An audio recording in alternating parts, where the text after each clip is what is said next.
Hey everyone, Dave Floss here with Mentally Unbalanced and Prometheus Falling Toys. And today we're going to talk about 3D scanning and 3D printing. So stick around.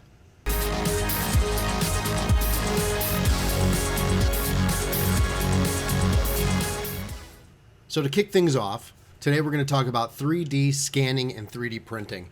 And I'm probably going to split this into a couple different videos just because they're probably going to be a little bit longer than the normal videos that I put out. So if you want, check right now. I'm sure it's in the description, but if you're looking specifically, for example, 3D printing, go ahead and click the link to the 3D printing video.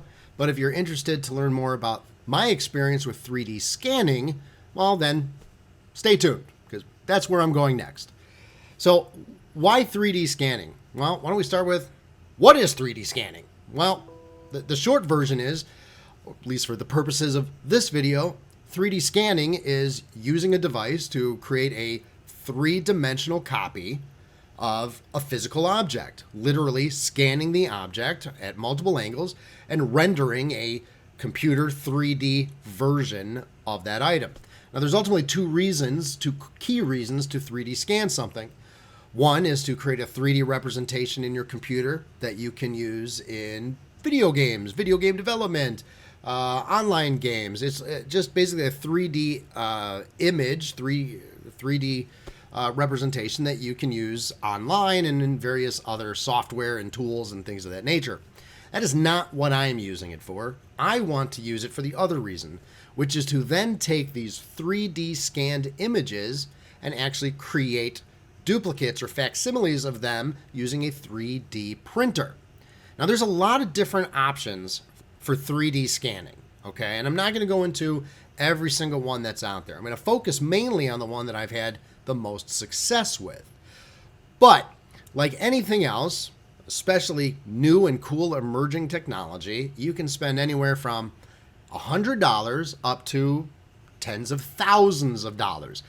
We're going to narrow it down a little bit. First, let me say that most 3D scanners in the $500 or less range are likely not going to be the quality that you are looking for if you're looking to create a facsimile that you can 3D print. Now, I can't say that 100% across all devices because inevitably it's going to depend what you're trying to scan. Simple things, simple objects, simple shapes, like this one right here. A pretty entry-level 3D scanner might be able to get you some good quality to be able to create a facsimile. We're dealing with very simple geometric shapes, not a lot of three dimensions or fine details going on. It is a fairly straightforward object. Now, we start getting into medium complexity, and I think R2 here is a good example, where we still have a number of fairly simple geometric shapes, right? But we also are starting to lean into, it's not just shapes, it's details. It's the little details around the legs and the face that we're also trying to capture. And then, of course, one of the ones that I'm going to be demonstrating later, which has a lot of detail, is a more complex. Now we're not dealing with simple, straight geometric shapes, and we're dealing with a great deal of detail that I'm trying to capture and pick up in my 3D scan. And that, again, is where the choice of scanner is going to make a huge difference in the quality of what you're getting out of it. So I didn't actually try anything in the few $100 range.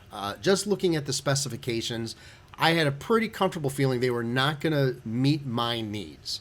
So what are those specifications? Well, let me share a few of them with you now. So the first thing is, how much detail or scan depth is the scanner actually able to pick up? Now, most of your entry to mid-range scanners are going to be 0.1 millimeter. And that seems, whoa, really fine detail, 0.1 millimeter. And again, in many cases, for not terribly complex details, that might suffice. Now, there are, getting into the higher end devices, now we're talking about, usually around $2,000. You start getting into 0.05. Now you're getting pretty much double the capability from a resolution perspective. So kind of like your TV, the resolution and the depth that the scanner can pick up is going to ultimately have a fairly significant impact on the quality of the 3D object that you're trying to scan. Now, there are several other factors. Some of them have other built-in features. The one I'm going to demonstrate today, for example, has HDR, or high dynamic resolution. And this is a really neat feature for a scanner, because with other scanners that don't have this, you have to be very, very precise about the amount of light and contrast of your object. It's ultimately shooting beams of light and patterns, and then using multiple scanner cameras to pick up how that light interacts with those different surfaces. Then the software takes that and does its magic and says, okay, based on what I'm reading about these different light patterns, I'm going to use that to generate a 3D image. Now, any other light sources, whether it's my lights behind me or a light on my desk, can have a massive impact on that. So tip number one, regardless of which scanner you're using, is you want to have an environment where you have some control over the lighting. And ideally, the darker you can get it, the better your results. Now, HDR is nice because as it's, before it even starts scanning, it shoots various lights at the object, looks at the reflectivity as well as other ambient light sources, and it determines what it thinks is the optimal scan settings based on those variables. So it's kind of doing it for you, as opposed to having to slide and adjust the lighting and the sensitivity and all of these other factors in the scanner itself. But of course, you're going to pay a little bit of premium for some of that automation. So what are the scanners that I looked at? Well, there are ultimately two different scanners that I'm going to talk about today. I think both of them do a fairly decent job. And the reason I'm going to talk about both of them is that there is a fairly significant price difference, and I want to kind of help everyone understand why one versus the other, or what are the differences between these price ranges. So the first one is very commonly available. It is the Creality scanner, mono scanner. It is a depending on the setup that you get with it, it can be anywhere from $600 to $900. The more expensive is usually coming with a number of additional peripherals that go with it, a controllable turntable, a tripod, and some other factors. It goes down to 0.1 millimeter, which is, again, fairly decent, and is the first 3D scanner that I experimented with. And I'll show some examples of the 3D scans. Now, ultimately, while this did pretty well for not terribly detailed and complex geometric shapes, when I started getting into real high detail objects or extremely small detailed objects like miniatures, it just could not render the output that I was looking for. Definitely not something I felt that I could then take over to my 3D printer and produce a really near identical facsimile of. So ultimately, I ended up switching to a different device to try to get the quality that I was looking for, and that was the Shining 3D scanner. Now, what differentiates this from the Creality scanner? Well, a couple things. One, we're going from $900 to about $2,400. So definitely there is a price difference there. What is nice about the Shining 3D is that the scanner has a built-in bed and turntable, which means some of the things I had to do with Creality, including measuring and getting precise distance from the scanner to the turntable, for example, and then having to frequently calibrate, because even a minor change, just twisting the camera a little bit, changing where the table is, everything has to be extremely precise. So you have to calibrate anytime there's any change or movement going on. Whereas with the prefabricated bed that has both the stand and the turntable, the Shining 3D can be calibrated, and assuming you don't make any other changes, you can reuse it over and over again. The Shining 3D also included some of the features I talked about earlier, like HDR, as well as that 0.05 capability from a resolution and texture perspective. So let's take a look specifically now at the Shining 3D. And I want to point out that the first object I'm demonstrating here is an extremely small accessory from a G.I. Joe figure. This is a little poly bird from the Shipwreck figure, and one that I wanted to use strictly from a demonstration. So you already can get a sense of this is a very, very small object. And with just one scan, now I'm going to have to take a step back here because, well, what does it mean when we say scan? Well, there's a lot of different ways you can look at it. And I'm going to keep it pretty simple. But ultimately, it is about taking multiple scans as you rotate an object. Okay? And that's what creates a 360 degree followed by a three-dimensional representation of your object. So just doing one round, in this case we had 8 scans. It went around at 8 different points on the turntable. It generates this 3D rendering. Now I had it on a stand, and that's tip number 2. If you have an item or an object that's an odd shape, an odd size, the key to precision is making sure that it is stable and it doesn't move on its own. You only want it moving with the turntable. You don't want it moving around or rolling or anything else. So sometimes adding a stand, whether it's a piece of rubber, as I used here, a little bit of clay, a zip tie, whatever the case is, sometimes adding just a little bit to stability, as well as raising it up off the platform just a little bit. Give it a little bit of space in 3 dimensions off of the actual platform, as opposed to just laying it right on the turntable, which sometimes can generate unwanted results. At least that's been my experience. So what we have here is the first time that it scanned and turned around this 3D object of poly. Now you'll notice I'm probably the first thing saying, well, I mean, I get it. It looks like poly, but there's a lot of other stuff going on there. So the first thing to understand too is that when you do a 3-dimensional scan, there are 2 ways of scanning an object. There is a texture or no texture. Texture or no texture. What does that mean? Well, what we see here right now on the screen is a textured scan, which means it has scanned the object and it is used taking multiple photographs as it turned around the table to apply the color, the texture, the visual on top of just the 3-dimensional creation. How do we know this? Well, in this particular software, we can turn it off. We can say, just show me the scanned object with no texture, no color, and no images applied to it. And this gives us an idea of what would actually print. I mean, this looks pretty good, but we're not printing in color. We're going to be printing it with, some material, and I want to get a sense of, how does that object ultimately look when I turn around. We can also immediately start to notice a couple issues. As it was scanning, it wasn't able to get the head right at the top. And if we kind of go from underneath, well, it also didn't get the bottom. Now here's where 3D scanning is interesting, because as it's taking its images, as it goes around the table, there are certain things it doesn't see at this angle. It can't see, for example, underneath. It's only looking at it line of sight. So one of the nice things about this software and most scanning software is that you can do multiple scans, turn the object so you're getting a different angle or in a different view, and then the software will take that and line it up and fill in these various missing pieces. That's a really nice thing. So it will fill in the various items that were missing to give you a more complete 3-dimensional representation of your object. Now, in certain cases, after you've done a scan, there might still be some small gaps or holes. For example, the one we see here in the head.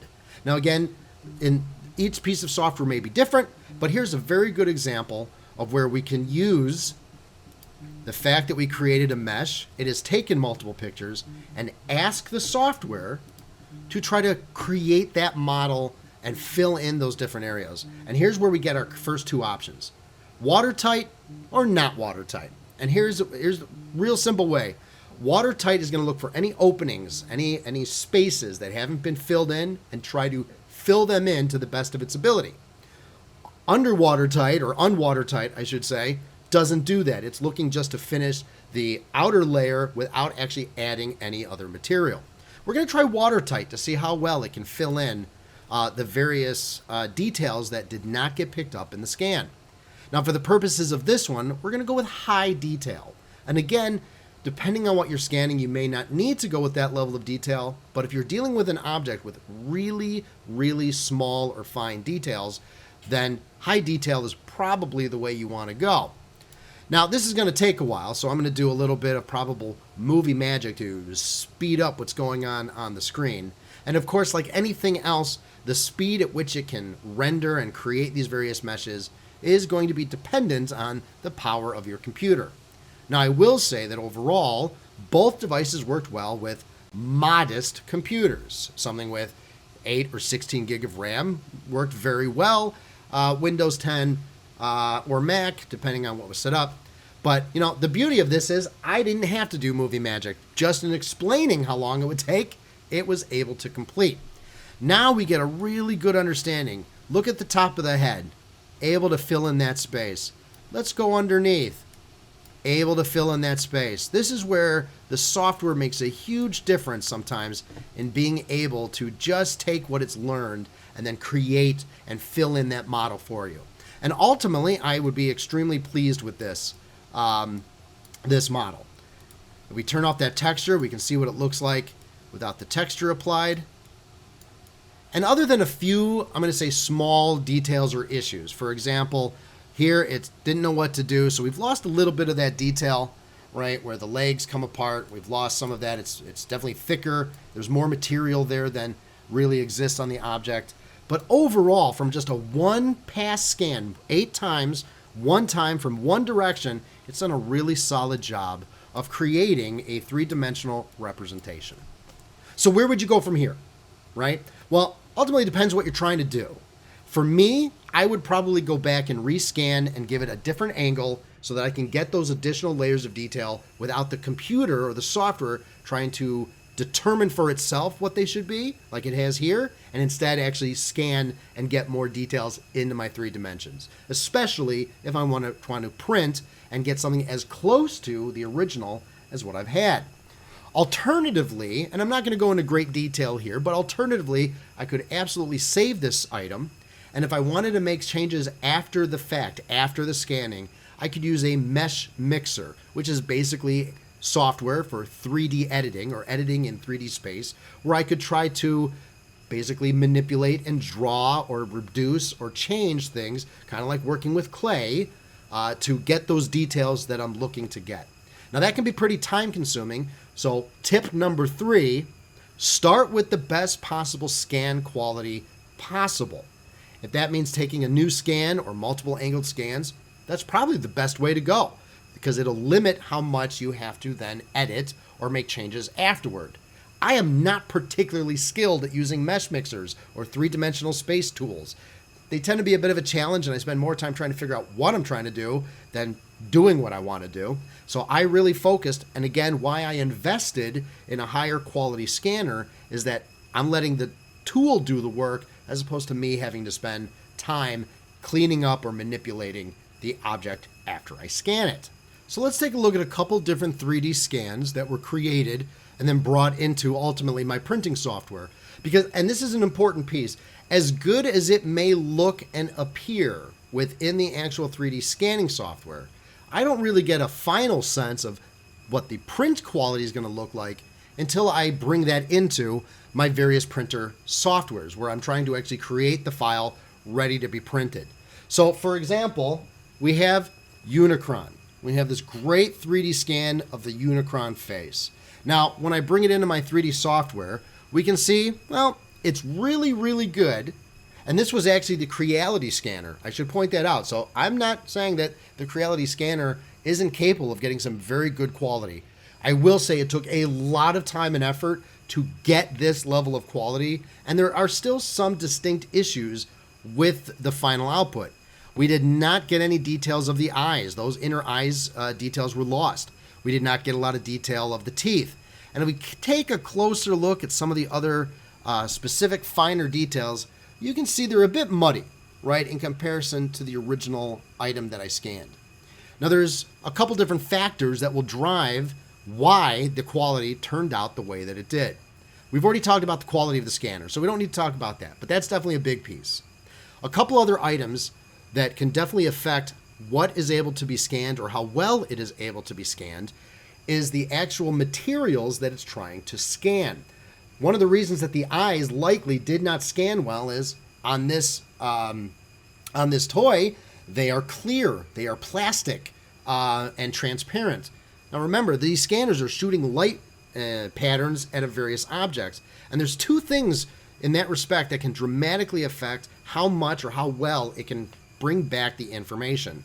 The first is, does the light just pass right through the object? In this case, where the eyes are, that light probably shined right through the transparent plastic, and it's not able to capture those details.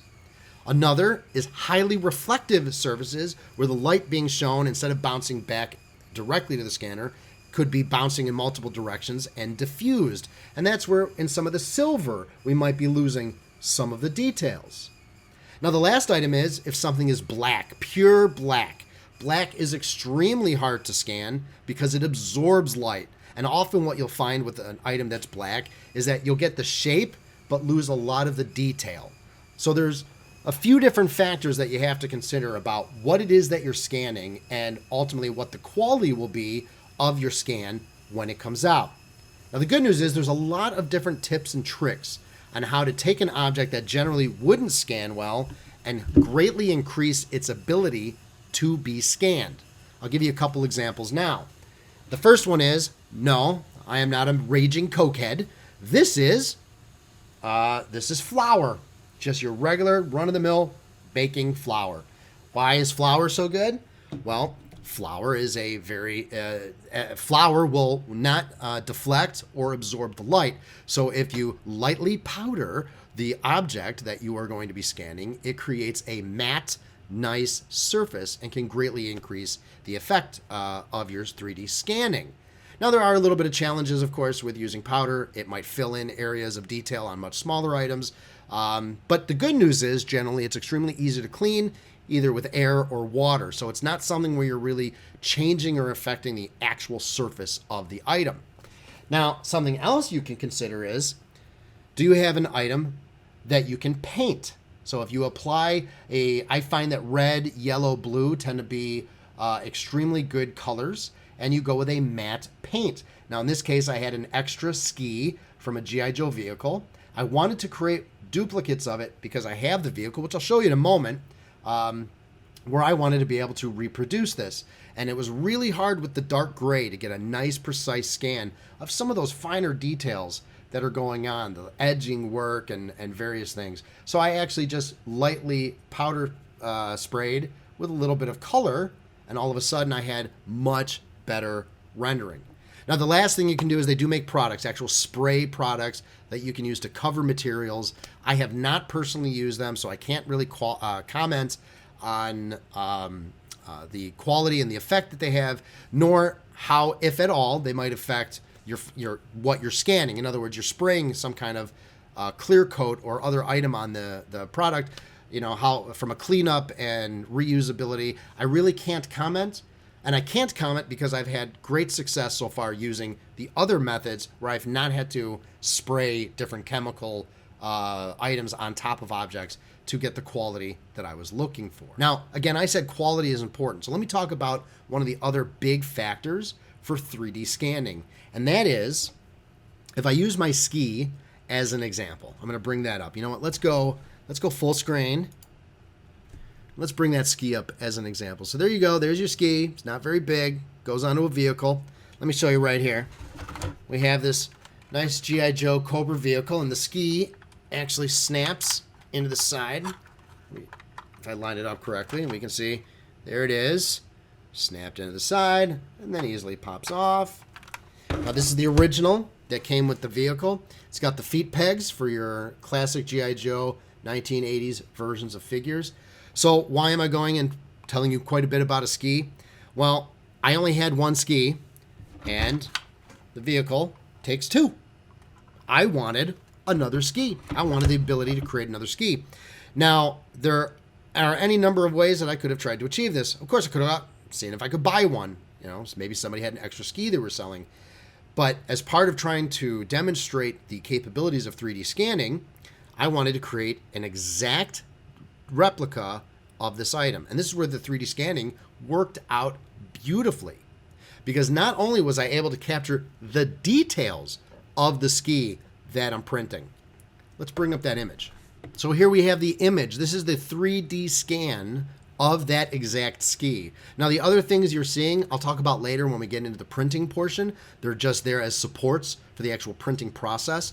But as we look here at the actual object, we can see that it captured all of those finer details, even the surface texture going on. Lots of detail around the ribbing and other fine details, the peg.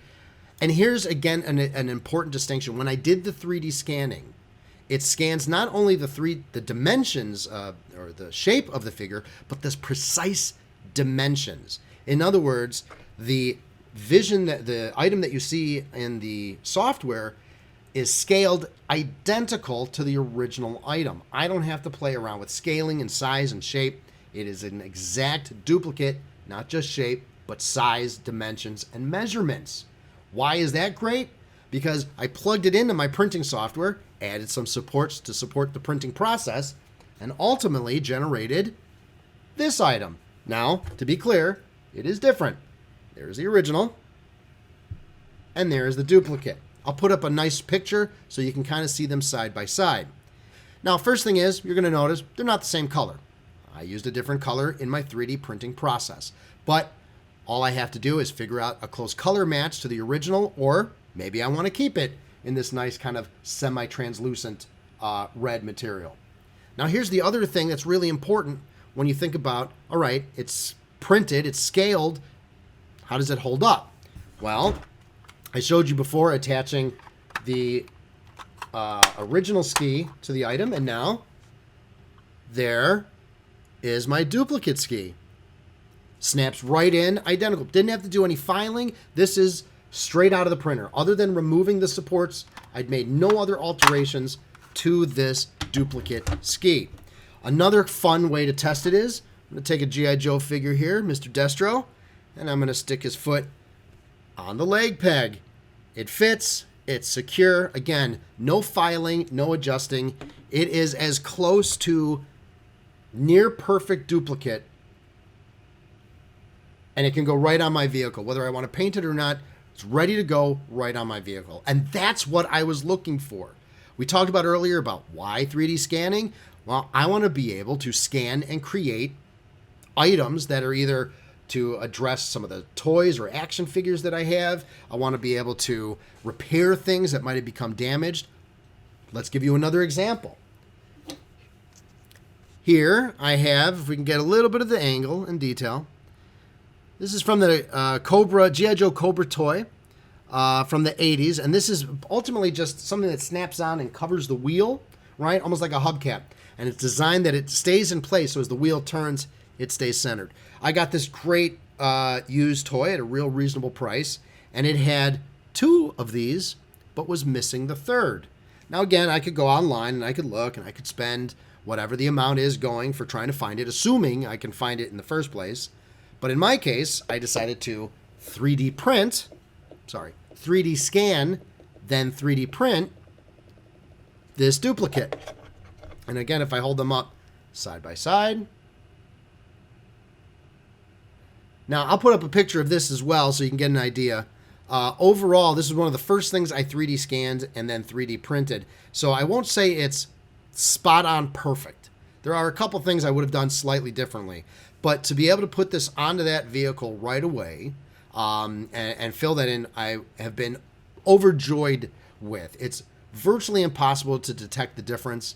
I made very few alterations. I spray painted it as close to the color as the original as possible, and then I put a little bit of shine on it just to give it more of that plastic look, and ultimately came out with something that, for my purposes, for being able to display something, is going to look so much better with that extra hubcap on it, covering up the toy, than leaving it blank.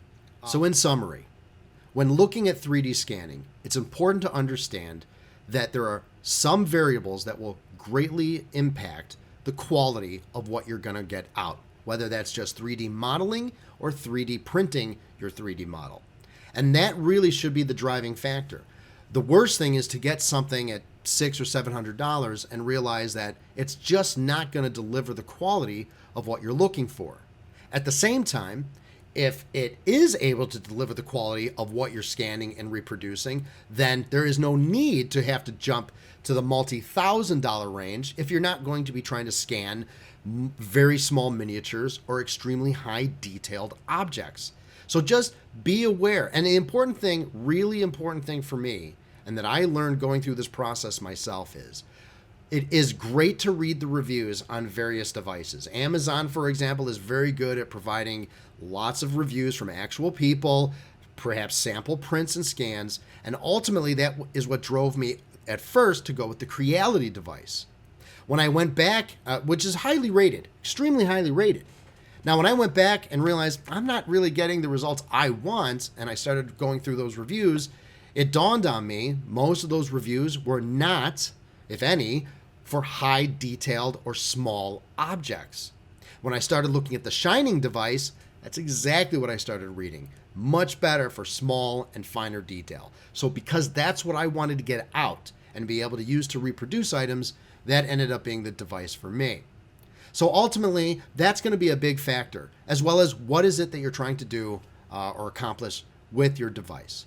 Both of them were relatively simple to set up.